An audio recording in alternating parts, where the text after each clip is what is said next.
than the USA and 3 times more than Europe. Và chúng ta thấy rằng là châu Á thì đang tiêu thụ gấp đôi cái số lượng tiêu thụ của nước Mỹ và thậm chí là gấp 3 lần số lượng tiêu thụ của châu Âu. So Vietnam being in Asia, you're in exactly the right place to be working with colostrum. Vì thế cho nên là thị trường Việt Nam chúng ta đang ở châu Á và chúng ta đang ở cái nơi mà thích hợp nhất để có thể bắt đầu kinh doanh với các sản phẩm có thành phần từ sữa non. And this slide shows that New Zealand is the top colostrum exporter in the world. Và trên slide chúng ta nhìn thấy rằng New Zealand sẽ là một trong những quốc gia hàng đầu để xuất khẩu các sản phẩm sữa non ở trên thế giới. So you are sourcing from the best source in the world. Vì thế cho nên mình đang có nguồn cung cấp sản phẩm từ trong một trong những nguồn mà cũng tốt nhất trên thế giới.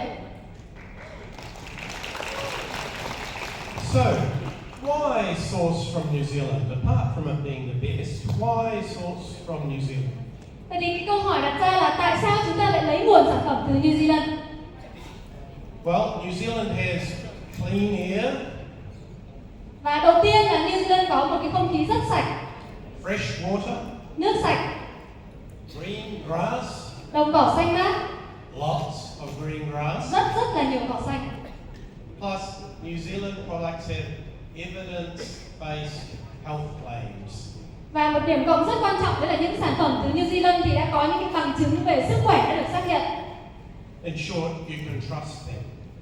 Bằng cách ngắn gọn là chúng ta hoàn toàn có thể tin tưởng về nguồn gốc của sản phẩm từ đây. New Zealand is the 8th largest milk producing country in the world, 3% of global production. Và New Zealand thì là quốc gia thứ 8 có sản lượng sữa ở trên thế giới và chiếm khoảng 3% tổng sản lượng sản xuất sữa ở trên toàn cầu. But it's 30% of global dairy exports. In other words, most other producers don't export it, they consume it in their own country. Nhưng mà một điều đặc biệt là 50% cái lượng sản phẩm từ sữa xuất khẩu trên thế giới là xuất khẩu từ New Zealand. Bởi vì rằng là rất là nhiều quốc gia họ sản xuất nhưng mà sử dụng nhiều hơn ở trong nước so với việc là đem ra ngoài để xuất khẩu. New Zealand has 4.5 million cows, almost as many as the number of people. Và ở New Zealand thì có khoảng 4,5 triệu con bò và gần như là tương đương với dân số hiện tại của quốc gia này. And I hope you can all come to New Zealand and see some cows grazing in the grass and making milk one day. Và tôi hy vọng rằng là tất cả chúng ta sẽ có một cơ hội một ngày nào đấy đến New Zealand và trực tiếp nhìn thấy là con bò đang gặm cỏ trên cánh đồng và sản xuất sữa như thế nào. We're very lucky in our beautiful country. We have a natural environment with the sunlight of Spain and the climate of Bordeaux, France. Và chúng tôi là một quốc gia rất là may mắn bởi vì ở đây thì có một cái môi trường tự nhiên, nơi mà ánh sáng thì giống như là Tây Ban Nha và khí hậu thì giống như là Bordeaux vậy. New Zealand uses a seasonal dairy system with open pasture grazing. Và ở New Zealand thì có một cái hệ thống sản xuất sữa theo mùa và có cái đồng cỏ là bò được chăn thả trên đồng cỏ. So the cows walk around in the grass, out on the farms, in the wild, and they're not in sheds like they are in other countries. Và ở đây thì các con bò là được lang thang và gặm cỏ trên cánh đồng chứ không phải được nuôi nhốt ở trong chuồng giống như là một số các quốc gia khác. This creates the best quality milk. Chính vì thế nó sẽ tạo ra một trong những cái sản phẩm sữa mà có chất lượng tốt nhất. Because the cows are grazing outside all year round, the milk is richer in nutrients. Và bởi vì nguyên nhân là đàn bò được ăn cỏ ngoài cánh đồng trong suốt cả một năm cho nên là cái lượng dinh dưỡng ở trong sữa sẽ tốt hơn rất là nhiều. Important nutrients like omega-3, vitamin E, beta-carotene, and conjugated linoleic acid or CLA.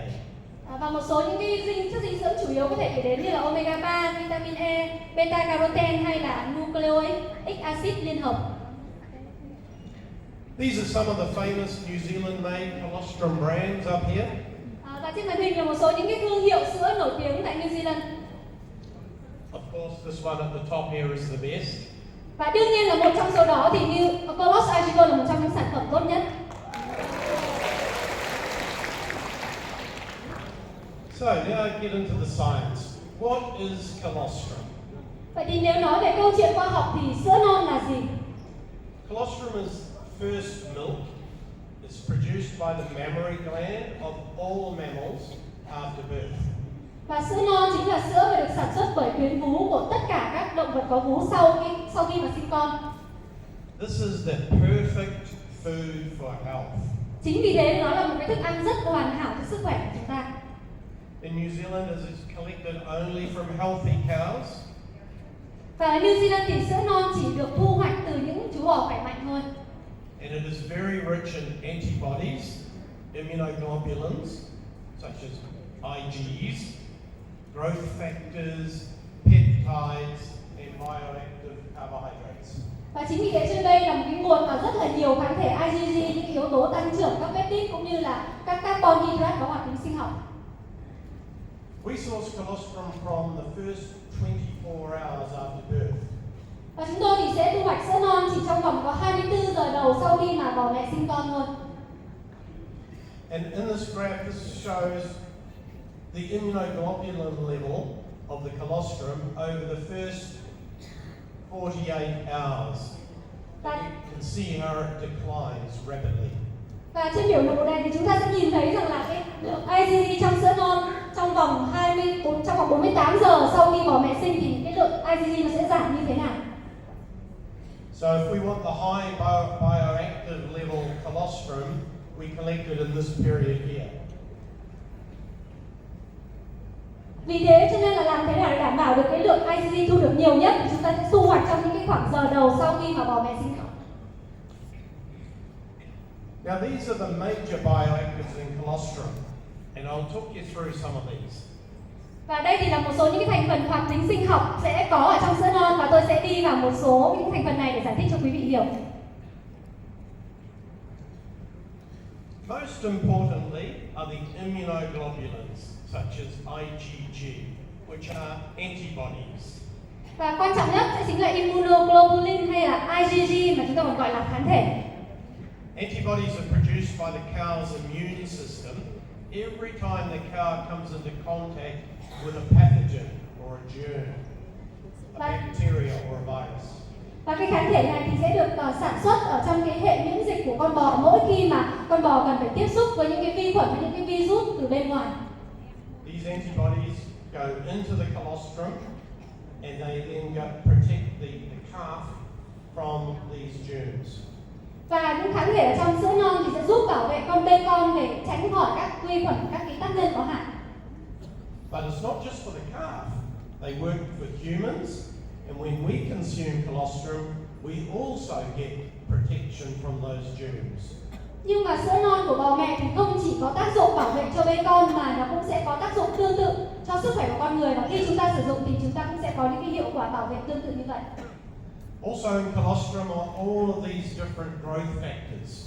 There's IGF-1 and 2, transforming growth factor, epidermal growth factor, and platelet-derived growth factors. Lots of growth factors.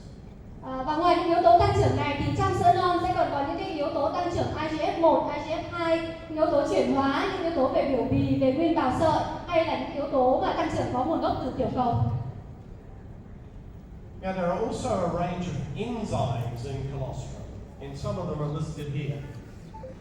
Và trong sữa non thì cũng sẽ có hàng loạt các loại enzyme mà tôi đang liệt kê ở trên màn hình.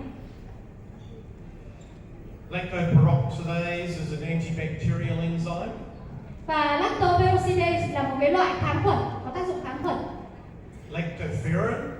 Has anyone heard of lactoferrin? Có anh chị nào đã từng nghe về lactoferrin chưa ạ?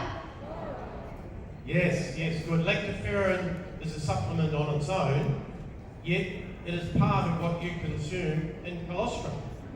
Và lactoferrin thì là thực chất là một cái chất bổ sung dinh dưỡng, bản thân của nó là như vậy, và nó chính là một phần những gì mà đang có ở trong sữa non.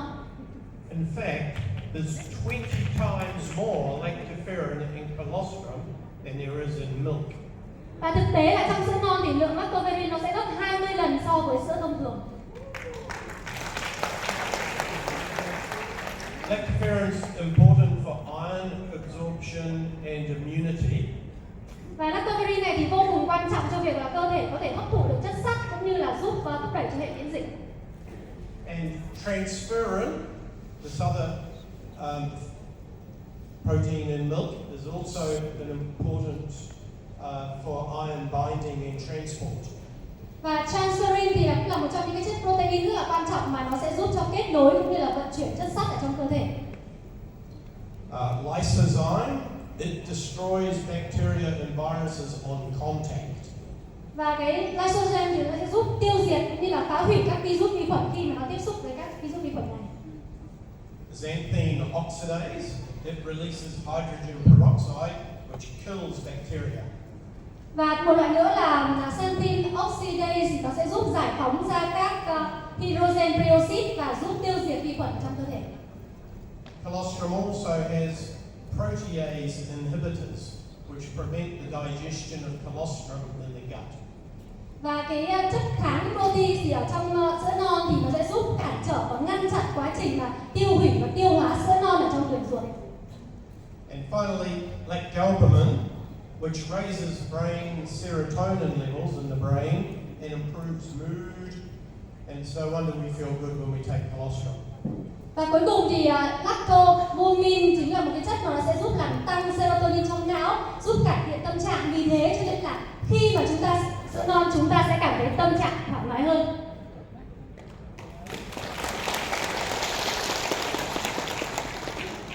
Colostrum also contains cytokines, immune-regulating chemicals, which are messengers that help cell-to-cell communication. Và ở trong sữa non thì nó sẽ có một cái thành phần gọi là cytokine thì nó sẽ giúp điều chỉnh, điều hòa các cái hoạt động miễn dịch và nó là điều chỉnh các thông điệp về hóa học, giúp cho tế bào đến tế bào có thể kết nối và giao tiếp với nhau tốt hơn. Cytokines boost T-cell activity and antibody production. Và cái chất này thì nó sẽ giúp thúc đẩy các hoạt động của tế bào T cũng như là thúc đẩy quá trình sản xuất kháng thể trong cơ thể. Leukocytes, which stimulate the production of interferon, which slows viral reproduction. Và leukocytes thì lại là một chất mà nó giúp thúc đẩy quá trình hoạt động của các interferon và cũng như là làm chậm quá trình tái sản xuất của virus ở trong cơ thể mình. Lymphokines, which are antiviral chemicals. Lymphokine thì là các hóa chất hợp chất mà nó sẽ giúp kháng virus. And interleukins, which regulate the immune response. Và cuối cùng là interleukin thì là chất mà nó sẽ giúp điều hòa các phản ứng miễn dịch của cơ thể. I'm sure you'll agree that there's a lot in colostrum, right? Vì thế nên chúng ta hãy cho một tràng pháo thật là lớn và wow, bởi vì là chúng ta được tuyệt vời có trong sữa non. But wait, there's more. Nhưng mà chưa phải là hết, còn rất nhiều. Colostrum also has a full complement of all of these vitamins and minerals. Và sữa non thì còn là một tổng hợp rất là đầy đủ của những loại vitamin và khoáng chất ở đây. Very powerful. Rất là quyền lực ạ. So in summary, colostrum is the most powerful, complete, natural, and bioactive food we will ever eat. Vì thế cho nên có thể nói rằng là sữa non là một trong những loại thức ăn có quyền lực, hoàn thiện, tự nhiên và có hoạt tính sinh học tốt nhất chúng ta có thể từng được ăn.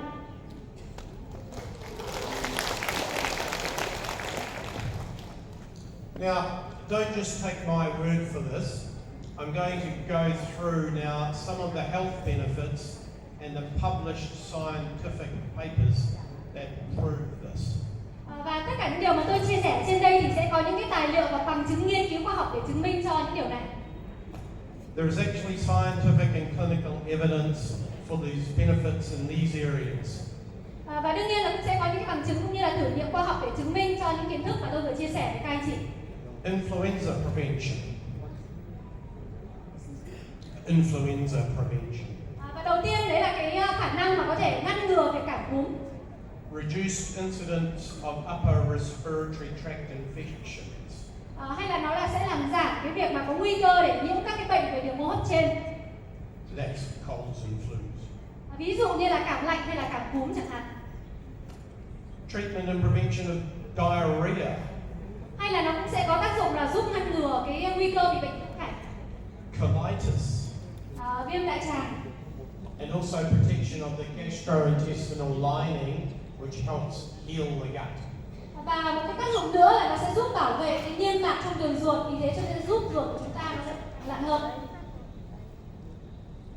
Now, I often get asked about the bioavailability of colostrum. Và một trong những cái câu hỏi mà tôi thường được hỏi đấy là hoạt tính sinh học của sữa non như thế nào? Does it survive the stomach acid, or does it get chopped up and digested in the stomach? Vậy thì liệu sữa non có thể đi qua được axit ở trong dạ dày hay không? Hay là nó sẽ bị phân hủy và sẽ bị tiêu hóa hoàn toàn? Well, there was one study on this by scientists Kelly and Roos, who measured the immunoglobulin passage through the gut all the way through into the feces. Và có một cái nghiên cứu khoa học của hai nhà khoa học tên là Kelly và Roos, là những người mà đã đo lường cái hàm lượng immunoglobulins đi qua đường ruột của chúng ta và sẽ được thải ở trong phân như thế nào. And what they proved was that the antibodies do survive the entire length of the gastrointestinal tract. Và nghiên cứu khoa học này thì nó thể hiện rằng là các cái kháng thể này có thể được tồn tại suốt cái chiều dài của đường ruột. And part of the reason for that is that it contains those protease inhibitors to prevent digestion. Và cái nguyên nhân đấy là bởi vì trong kháng thể nó sẽ có cái chất kháng protease, đấy chính là chất mà sẽ giúp cản trở việc tiêu hóa sữa non ở trong đường ruột. But we've actually improved on that further with bio-lactol, which I'll talk about more shortly. Và chúng ta sẽ được hiểu hơn về điều này khi mà chúng ta nói thêm về công nghệ bio-lactol, là công nghệ mà tôi sẽ chia sẻ ở phần sau đây. So the answer is yes, colostrum does survive digestion and is bioavailable. Và vì thế cho nên câu trả lời rằng là colostrum hoàn toàn có thể tồn tại trong quá trình tiêu hóa của đường ruột và nó có hoạt tính sinh học tốt.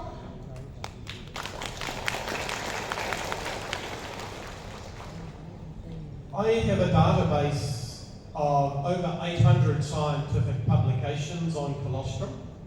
Tôi có một cái nguồn dữ liệu của hơn 800 các nghiên cứu khoa học đã được xuất bản về sữa non. We don't have time to go through all of them today, but here is a small snapshot of a few of the interesting scientific publications. Và tôi thì không có đủ thời gian để chia sẻ tất cả điều đó cho anh chị, nhưng chúng ta sẽ đi qua một số những cái nghiên cứu khoa học mà thú vị nhất. This first study in 2007 in Italy found that colostrum was 3 times more effective than the flu vaccine. Và đây là một trong những nghiên cứu ở nước Ý vào năm 2007, thì cái nghiên cứu này thì đã thể hiện rằng là sữa non thì sẽ có hiệu quả hơn 3 lần so với các loại vaccine phòng chống cúm.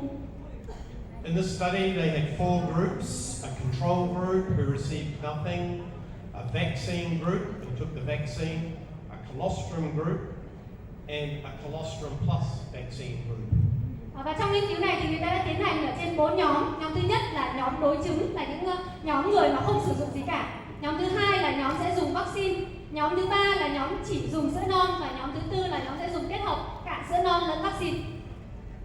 They took these for 3 months, and the group that had only colostrum had the lowest number of flus over those 3 months. Và nghiên cứu này thì sẽ được tiến hành trong 3 tháng, và kết quả của nghiên cứu cho thấy thì nhóm mà chỉ sử dụng duy nhất là sữa non thì sẽ có cái tần suất và nhiễm cúm thấp nhất trong suốt 3 tháng đó. And this was only with 400 milligrams of colostrum, quite a low dose. Và đấy là dựa trên một cái liều sử dụng sữa non rất là ít, chỉ khoảng 400 mg. This next study was in 605 children in India who had upper recurring respiratory tract infections. Và một trong nghiên cứu khác thì được tiến hành ở trên 605 trẻ em tại Ấn Độ. Đây là những bạn mà thường xuyên là bị tái phát việc nhiễm trùng đường hô hấp trên. After 3 months on colostrum, the infections dropped by 91.3%. Và sau 3 tháng thử nghiệm sử dụng sữa non thì cái tỷ lệ mà bị nhiễm và tái phát giảm xuống 91,2%. Very targeted. This is very important because the main treatment for infections had been antibiotics. Và cái điều này rất là quan trọng, bởi vì là cái giải pháp mà chủ yếu để sử dụng trong cái quá trình này, đấy chính là giải pháp mà dùng các kháng thể để giúp tăng sức đề kháng của cơ thể. And as we heard from Mr. Kyon from the Ministry of Health he talked about antibiotic resistance being a big problem. Và chúng ta vừa mới nghe Cường chia sẻ lúc nãy là việc kháng kháng sinh đang trở thành một cái vấn đề rất là nghiêm trọng. So, having colostrum as an alternative is very, very important. Vì thế cho nên có thể sử dụng sữa non là một cái giải pháp thay thế là cho việc sử dụng kháng sinh thì là vô cùng quan trọng, tuyệt vời.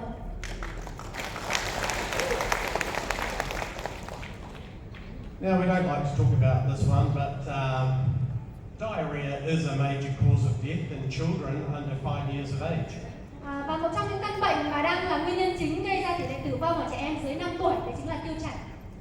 And colostrum has been found to reduce diarrhea by 86.6%. Và sữa non thì đã cho thấy rằng là đang giúp giảm cái tỷ lệ trẻ em bị mắc bệnh tiêu chảy xuống 86,6%.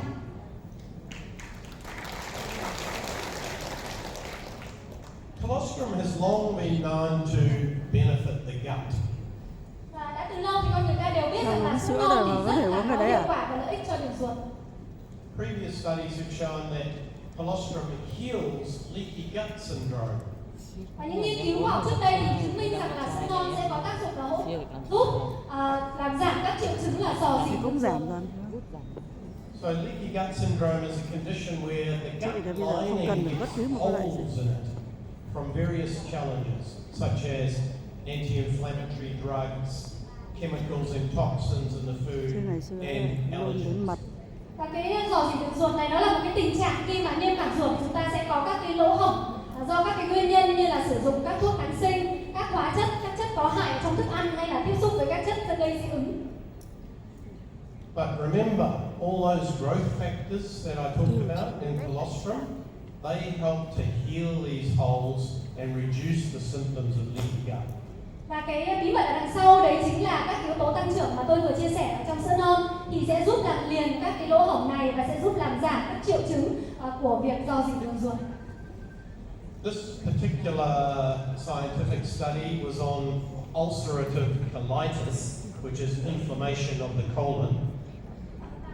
Là một nghiên cứu khoa học về các cái triệu chứng viêm dạ dày đại tràng hay là những cái sự viêm nhiễm mà có ở trong đại tràng của chúng ta.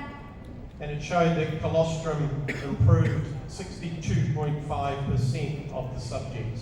Và cái sự ở các cái đối tượng mà được sử dụng sữa non được ghi nhận là 62,5%. And these studies I mentioned before on leaky gut or intestinal permeability. Và đây thì là những nghiên cứu mà tôi vừa mới chia sẻ với anh chị, đấy là về cái tính ruột hay là cái tính thấm đường ruột của chúng ta như thế nào. Inside the gut are finger-like projections called villi. Và trong đường của chúng ta thì sẽ có những cái phần mà nhô lên thực giống như là ngón tay, ta gọi là nhung hao, làm tăng cái diện tích hấp thụ của đường ruột. Now in the study, the doctors took endoscope pictures of these before and after administering an anti-inflammatory drug called indomethacin. Và các nhà nghiên cứu thì đã tiến hành chụp nội soi trước và sau khi người ta được sử dụng những cái sản phẩm thuốc mà có tác dụng kháng viêm được gọi là indomethacin. And after taking indomethacin, the villi were all shortened and broken and crooked. Và sau khi mà sử dụng thuốc này thì sẽ nhận thấy rằng là các nhung mao hay là các cái ngón tay đó nó sẽ bị ngắn lại hoặc là bị vỡ. But after taking colostrum, the villi grew back and were restored to full health and function again. Quite amazing.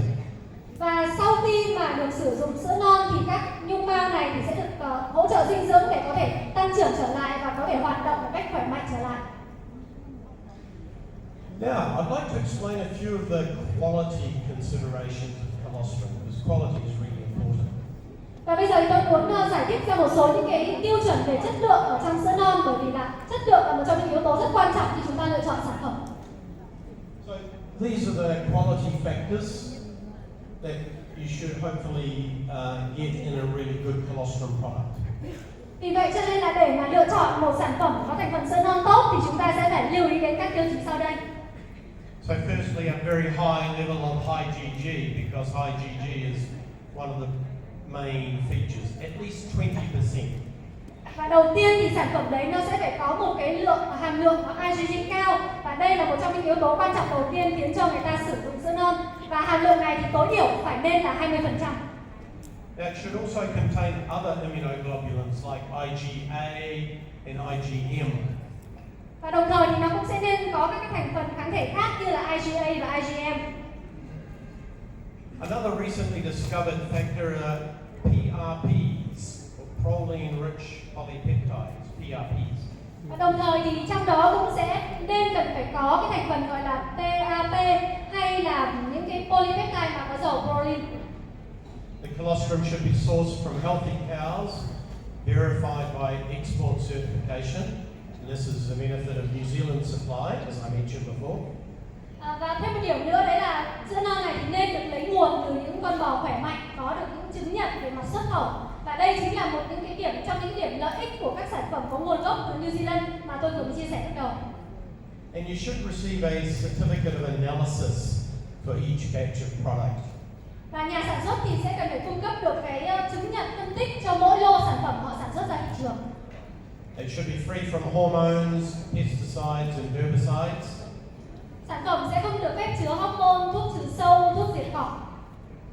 And I'm pleased to say that the colostrum in Colos IgGold satisfies all 6 of those criteria. Và tôi tự hào để nói rằng là sữa non ở trong Colos IgGold thì thỏa mãn 6 tiêu chuẩn này ạ.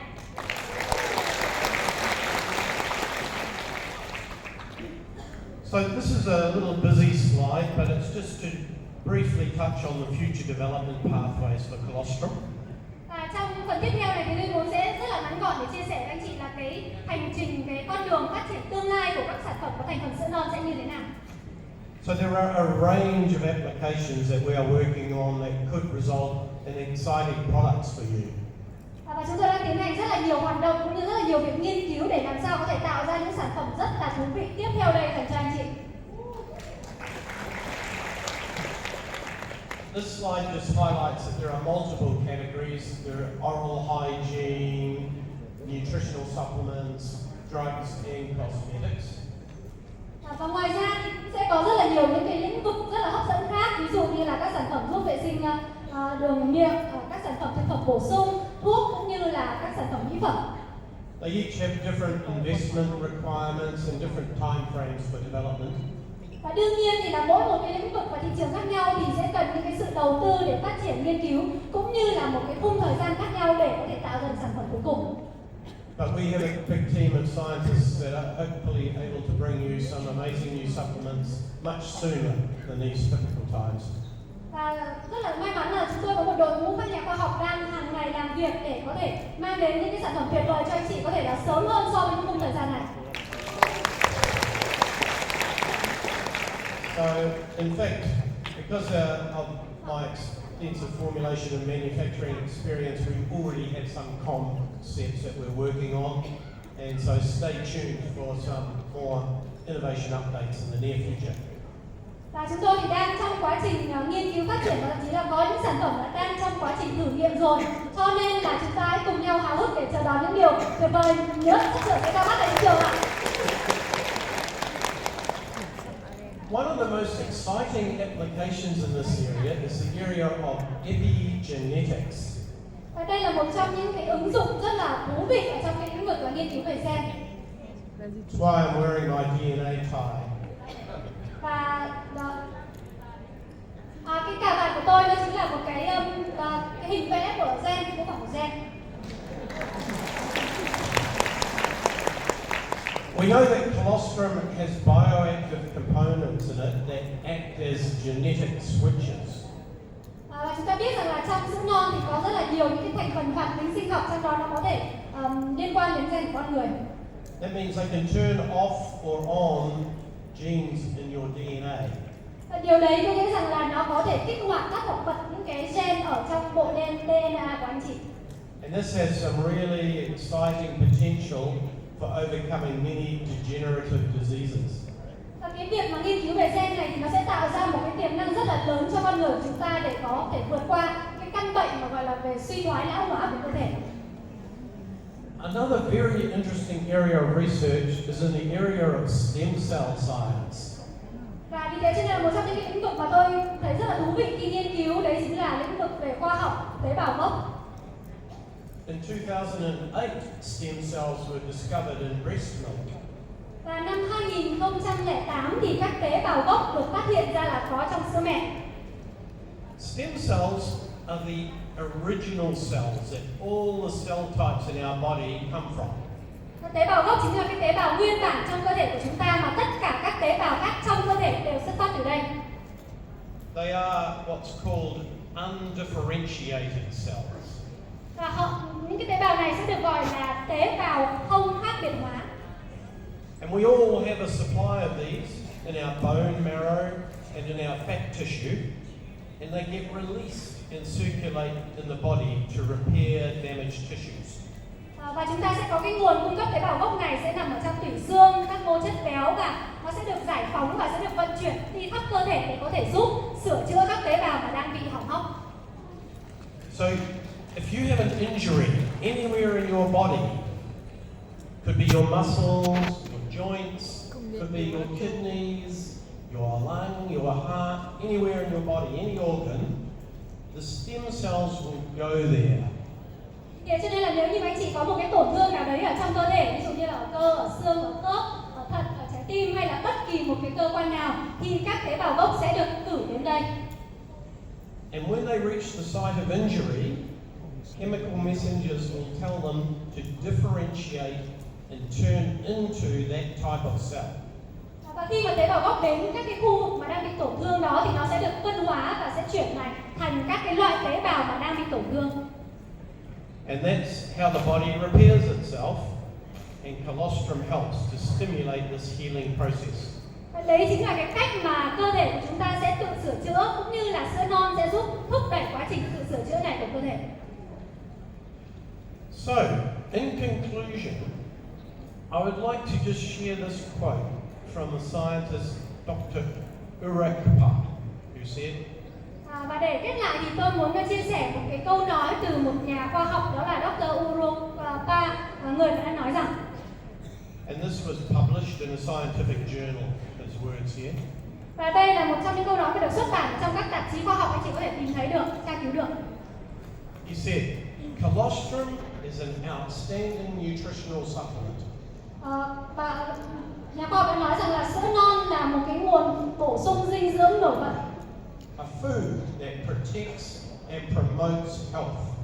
Và đấy là một loại thức ăn mà sẽ giúp bảo vệ và thúc đẩy sức khỏe. And he said, it is not surprising that biotechnology companies are scrambling to clone and reproduce large quantities of the main factors that are naturally present in colostrum. Chính vì thế cho nên là hoàn toàn không có gì phải ngạc nhiên khi mà tất cả những cái công ty về công nghệ sinh học thì đang làm mọi cách để có thể sản xuất ra được một cái số lượng lớn các cái thành phần có tác dụng và đang được có tự nhiên ở trong sữa non. So that's a powerful endorsement of how much excitement there is about colostrum in the scientific world. Và tất cả những gì mà tôi vừa chia sẻ với anh chị là những gì mà rất là ngắn gọn nhưng cũng rất là thú vị về những cái thành phần tuyệt vời mà có trong sữa non từ góc độ khoa học.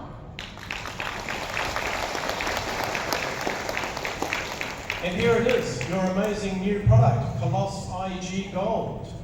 Và sau đây thì sẽ chính là sản phẩm mà mới và rất là tuyệt vời của chúng ta, đấy là Colos IgGold.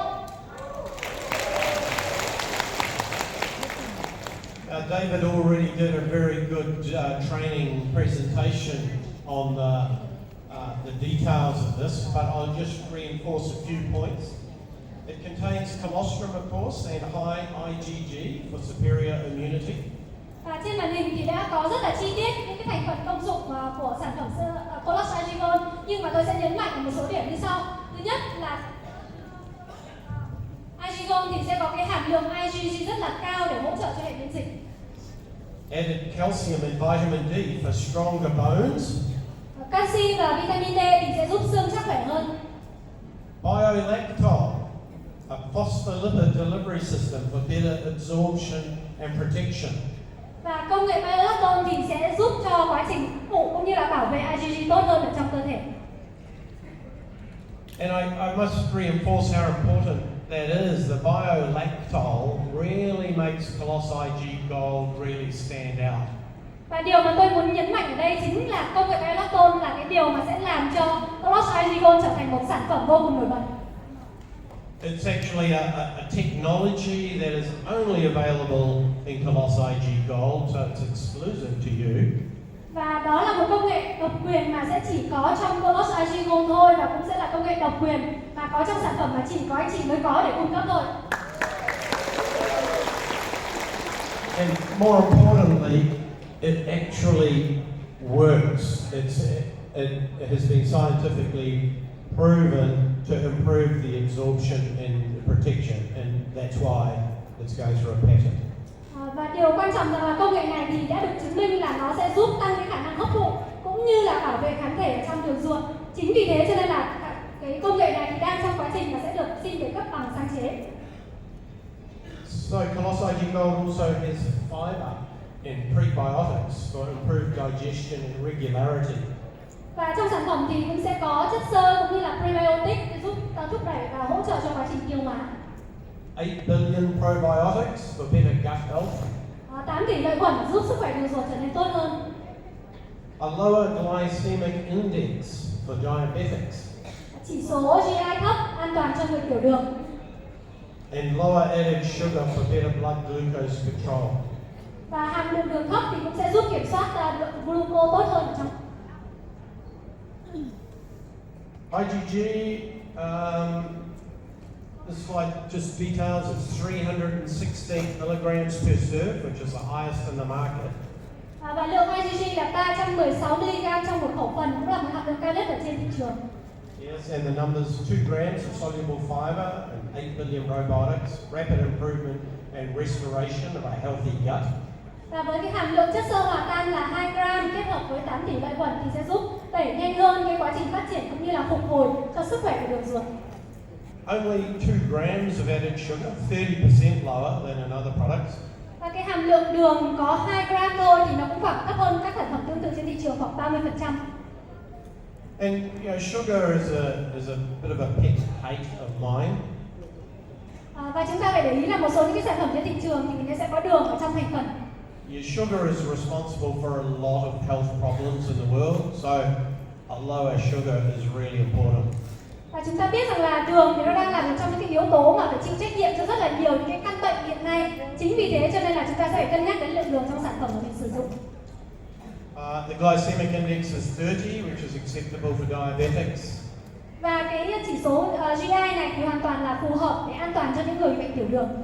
And other brands of colostrum are generally above a GI of 55.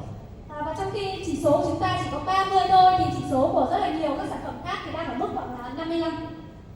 Yes, so not really good for health, those ones. Và chỉ số đường cao thì chắc chắn là sẽ không tốt cho sức khỏe.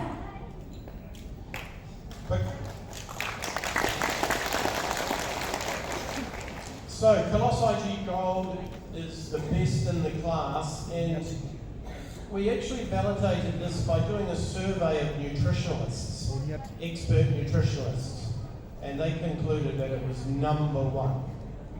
Và Colos IgGold thì được coi là một trong những sản phẩm rất là tốt. Khi mà chúng tôi đem trải nghiệm ở trong một nhóm các chuyên gia và các nhà khoa học thì họ đều đánh giá rằng Colos IgGold là một trong những sản phẩm tốt nhất.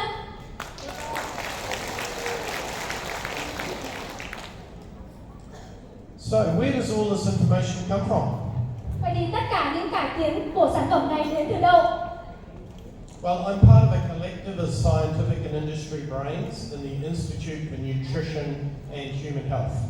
Tôi được tự hào là một trong những thành viên của Hội đồng khoa học của Viện Dinh dưỡng và Sức khỏe con người tại New Zealand.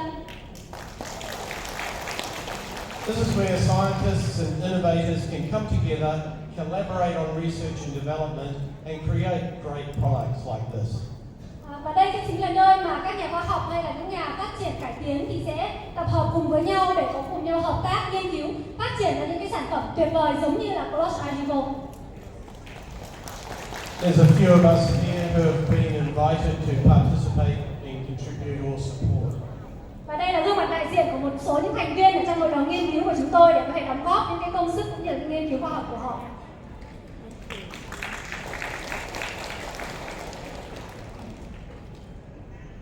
I think that brings to a close my presentation. So I just want to thank you very much, and I hope that's been helpful. And live your dream. Và đó là những gì mà tôi muốn mang đến ngày hôm nay cho anh chị, và tôi rất là biết ơn hội có mặt ở đây, và tôi muốn có một điều muốn nói với anh chị là hãy sống trọn ước mơ của mình.